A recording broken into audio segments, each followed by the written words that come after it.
एक पढ़ा लिखा सुंदर नौजवान, उसकी शादी हुई।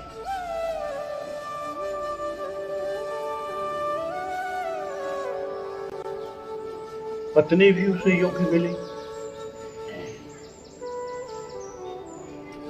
कुछ समय व्यतीत होने लगा। 2 साल बाद जब भी उसकी पत्नी से कुछ गलती हो जाती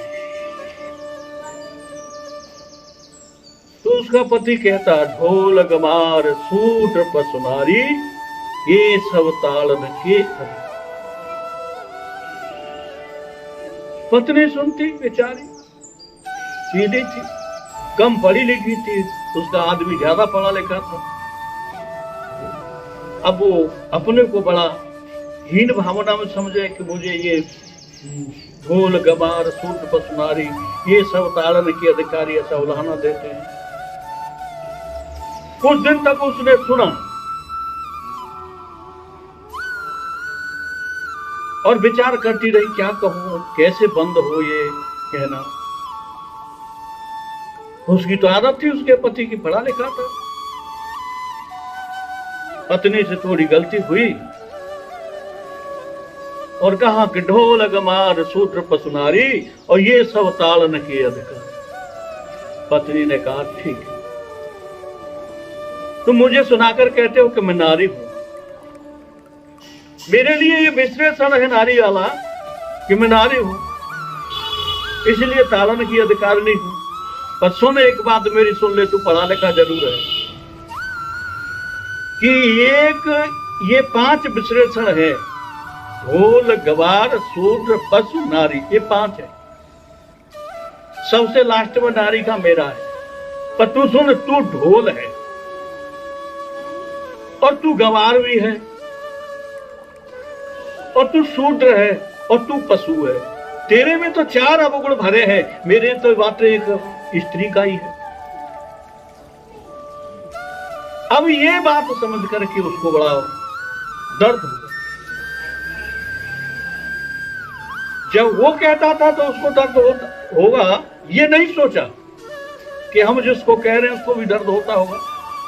लेकिन जब उसको कहा गया कि तुम एक विश्लेषण तो मेरा है, तेरे लिए तो 4 है, क्योंकि तू ढोल भी है, तू गवार भी है और तू शूद्र भी है और तू पशु है। अब तो मामला और बिगड़ गया। अब वो बंदा एक महात्मा के पास पहुंचा। कहा, महात्मा जी, मैं बहुत दुखी हूं, मुझे ऐसा लगता है कि मैं आत्महत्या कर लूं। महात्मा जी पूछे, क्यों, ऐसी क्या बात हो गई?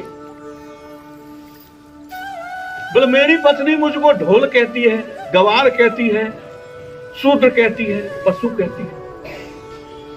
बताओ, मेरा जीवन ठीक है? संत चतुर्थ ने कहा, ऐसा तो कोई नहीं कह सकता, कुछ गलती तेरी भी होगी। बोला, नहीं महाराज, मेरी कोई गलती नहीं है, आप इसका उत्तर दीजिए, सही मायने में क्या उत्तर है। ज्ञानी संत थे, उन्होंने कहा, सुन, कि समाज को चलाने के लिए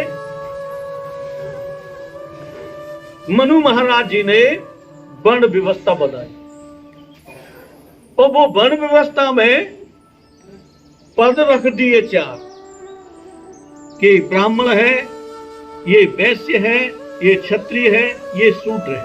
4 वर्ण बना दिए, 4 वर्णों की व्यवस्था करने की। अब इस व्यवस्था से जो समाज चला और कुछ व्यवस्था उसी आधार से सरकारों ने भी लगाई। 4 पद उन्होंने भी किए, डीएम का, एसपी का, क्लर्क का और चपरासी का। तो ये 4 पद सरकार ने भी बनाए और 4 पद ही मनु महाराज ने बनाए। जब कोई इन 4 पदों में कोई त्रुटि करता है, गलती करता है, तो उसको सजा सरकार भी देती है और मनु महाराज के माध्यम से भगवान भी देते हैं। जैसे कोई डीएम कोई गलती करता है, पकड़ा जाता है, तो सरकार उसके पद से हटा देती है, नीचे डाल देती है। चाहे वो एसपी गलती करे, चाहे वो क्लर्क गलती करे, चाहे चपरासी गलती करे, उन सबको सजा मिलती है, पद नीचे जाता है। कभी कभी तो हटा दिए जाते हैं।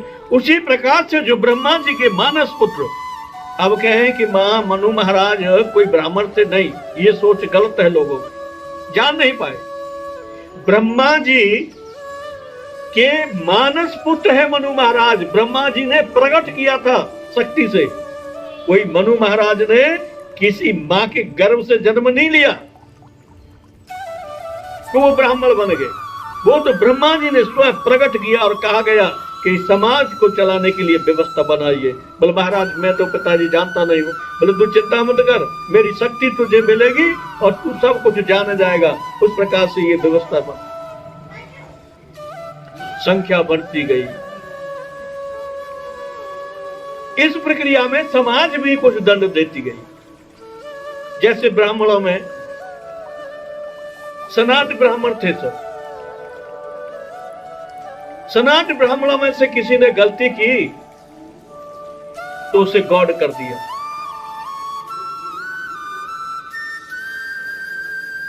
फिर सनातन में से किसी ने गलती की तो उसे गौतम कर दिया। फिर किसी ने गलती की तो सारस्वत कर दिया। तो गलत जो जो करते गए वो बढ़ते गए। उसी प्रकार से और भी वर्णों में है, क्षत्रियों में है, वैश्यों में है, शूद्रों में है। तो जो कोई गलती करता है, जैसे ब्राह्मण है वो गलती करता है तो उसका पद समाप्त हो जाता है और वो नीचे के पद में गिरता चला जाता है। जब आगे जन्म मिलेगा उसको तो क्षत्रिय मिलेगा, वहां भी वो गलत करता है तो उसको जन्म आगे वैश्य का मिलेगा। फिर भी गलत करता है तो उसको शूद्र का मिलेगा। वहां भी वो गलती करता है तो पशुओं का मिलेगा। वहां भी गलती करता है तो पक्षियों का मिलेगा। और वहां भी गलती करता है तो कीट पतंग का मिलेगा। इस तरह से वो 84 लाख योनियों में भटकता फिरता है। तो मनु महाराज ने जो वर्ण व्यवस्था बनाई वो शरीर की नहीं, जीव की थी। मनु महाराज ज्ञानी थे, जीव की व्यवस्था थी। जीव अगर सही कार्य करेगा तो वो फिर 3 जन्म के बाद बहुनाम जन्मांते, ब्राह्मण शरीर में, ब्राह्मण पद में, और वो अच्छा सुंदर कार्य करता है तो फिर बहुनाम जन्मांते 3 जन्मों के बाद वो परमात्मा में लय हो जाता है, मुक्ति मोक्ष मिल जाती है। उसके संसार के आने जाने के झंझट जो भवबंधन है वो कट जाता है। तो कितनी सुंदर व्यवस्था है। ये जीव के लिए व्यवस्था है, शरीर के लिए नहीं। जो अज्ञानी लोग हैं वो इस शरीर में समझ रहे हैं। इसी प्रकार से ये सब शूद्र पे भी, वैश्य पे भी और क्षत्रिय पे भी लागू होती है। जिस प्रकार से सरकार के चारों पदों में व्यवस्था लागू है, वही व्यवस्था इन पदों में भी ब्रह्मा जी के द्वारा व्यवस्थित है। तो हमें शरीर का नहीं, शरीर तो जलेगा, शरीर के अंदर जो जीव है वो देखना है। कोई ज्ञानी था शूद्र, तो एक क्षत्रिय अज्ञानी था।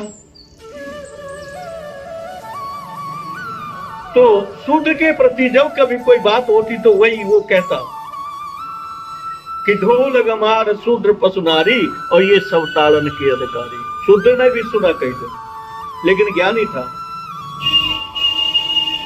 फिर उसको समझाया, कहा कि सुन, मैं शूद्र जरूर हूं,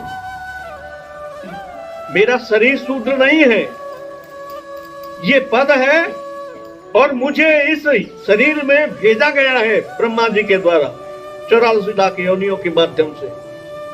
परंतु मैं तो शूद्र हूं, तू समझ तू कौन है। तू ढोल भी है, गमार भी है, पशु भी है।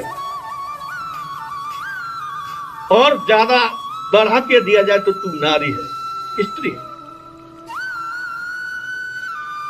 जो इस तरह से प्रश्न करता है। और अंत में उसने कह दिया कि जो इस सूत्र के अर्थ को नहीं समझता है, रामचरितमानस को नहीं समझ पाया, रामायण को नहीं समझ पाया, उसके अंतर्गत वो खुद जो इसको उठाता है उसमें सारी जो पांचों व्यवस्था है, ढोल की, गवार की, शूद्र की, पशु की, नारी की, सब पांचों अवगुण उसके अंदर विद्यमान। बोलो सच्चिदानंद भगवान की। तो ये सूत्र समझने की जरूरत है। ये पद है, जाति नहीं। शरीर तो सबके एक से है, सब में खून है, हड्डी है, सब में आंख है, कान है, नाक है, मुंह है, गुदा है। अब कैसे निर्णय किया जाए कि ये सूत्र? ये तो व्यवस्था के लिए एक ही पिता ने अपने 4 पुत्रों को पद दे करके कार्य दे दिया कि तू पूजा पद्धति का काम संभाल, तू इसकी रक्षा कर। तीसरे से कहा तू इसके लिए धन व्यवस्था कर, और चौथे से कहा तू इसकी सेवा कर। तो चारों एक ही पिता के पुत्र हैं, शरीर से, जीव से नहीं। जीव तो अनेक है, जीव अनेक एक श्री करता। जीव तो अनेक हैं, लेकिन भगवान सबके एक है।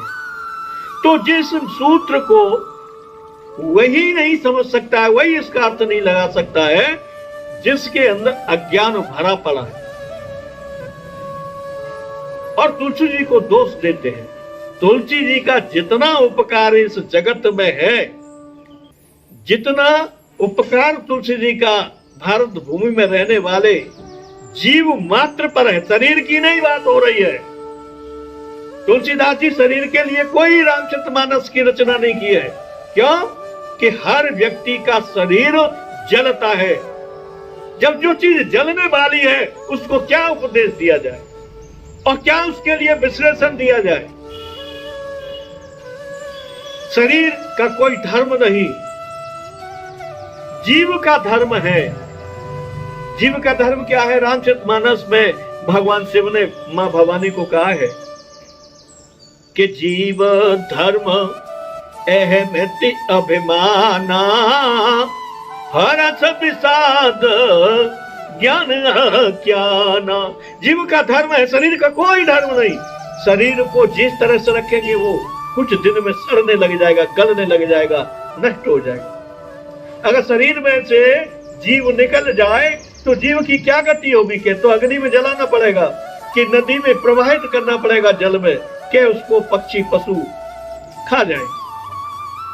तो शरीर का क्या धर्म है? कुछ नहीं। शरीर को क्या उपदेश दिया जाए? शरीर को क्या विश्लेषण दिया जाए? शरीर तो डीएम का भी एक साई होता है, एसपी का भी शरीर एक साई है, क्लर्क का भी वही शरीर है, आंख है, हाथ है, पैर है, पेट है। शूद्र का भी, वो चपरासी का भी वही शरीर है।